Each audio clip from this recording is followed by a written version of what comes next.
Dan Groover naît en Israël en 1970 et commence sa carrière artistique à Paris avec l'apparition du hip-hop en 1984. En 1988, Groover s'installe aux Antilles, entreprend des études à l'école des beaux-arts de Martinique et exporte son travail jusqu'aux États-Unis. En 1998, il quitte les Antilles pour Jérusalem, changement de décor qui va l'inciter à puiser son inspiration dans les écrits araméens et hébreux du Talmud et du Midrash. Cet artiste, synthèse du pop art urbain et de l'art juif, décrit l'isolement d'être artiste à Jérusalem. Les artistes sont toujours dans une espèce de bulle, sont toujours dans un univers qui leur est personnel. Mais c'est vrai que en Israël et à Jérusalem en particulier, c'est d'autant plus vrai et d'autant plus marqué. Maintenant, c'est vrai qu'en plus de ça, quand tu cherches à développer un art juif, alors là, tu n'as pas de public. Si tu fais de l'art juif et que tu veux t'exposer dans des galeries, en France ou à New York, des stands des galeries, c'est difficile, c'est très difficile. Parce que si tu veux, ça se limite à un public juif, c'est de l'art juif. Quand tu parles d'art juif et quand tu veux affirmer un certain judaïsme, une certaine tradition ou quoi, alors à ce moment-là, c'est vrai que tu es assez limité parce que dans le domaine communautaire, il n'y a pas tellement de culture.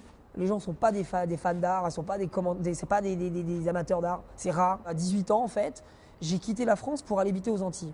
Et les Antilles, ça a favorisé, si tu veux, le côté développement artistique parce qu'il n'y avait pas de mouvement hip-hop, il n'y avait pas de culture urbaine aux Antilles à cette époque-là, ça fait rien. Je ne viens pas d'une famille religieuse, mais ce qui s'est passé, c'est que la démarche artistique m'a amené à me poser des questions sur moi-même, sur mon judaïsme, d'où je viens, pourquoi, comment, qu'est-ce que c'est, etc. Et à l'âge de 21 ans, on m'a proposé, notamment, c'est mon père, en fait, Zichrono Livracha, qui m'a proposé de faire une exposition parce qu'il a pris en main une galerie d'art. Et il m'a demandé donc de faire une exposition qui était en fait une exposition de street art en 91. C'était pendant la guerre du Golfe. Je me rappelle très très bien, j'étais aux Antilles et j'ai appelé l'exposition Quand les bombes parlent.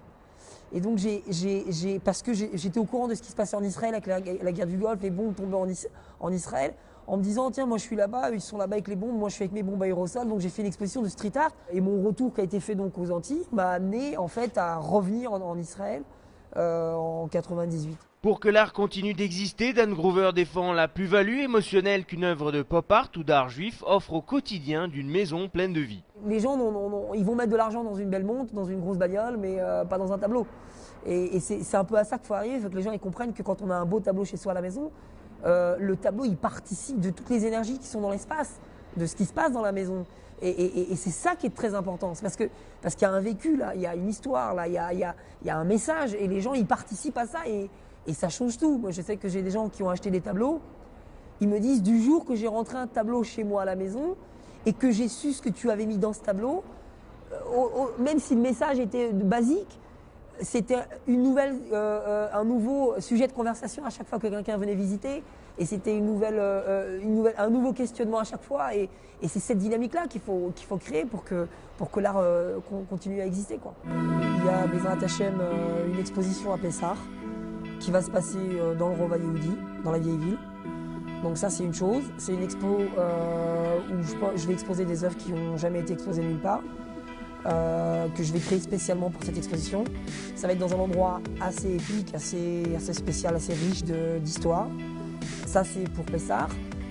Ensuite de ça, je travaille sur différents projets qui sont des projets qui mélangent la peinture et la sculpture.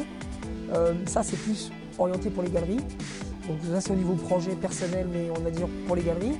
Et sinon, il y a aussi une exposition qui est prévue, même deux expositions qui sont prévues pour cet été. Une à Tel Aviv et une sur Jérusalem. En 2 mots, ça veut dire art. Ça veut dire Aleph, Resh, Tet, art. Ça veut dire art.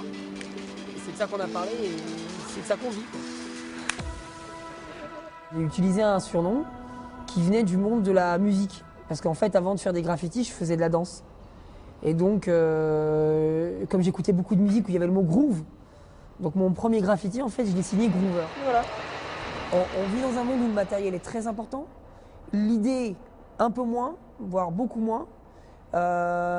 Et la création artistique, c'est un mélange d'une chose physique et d'une idée.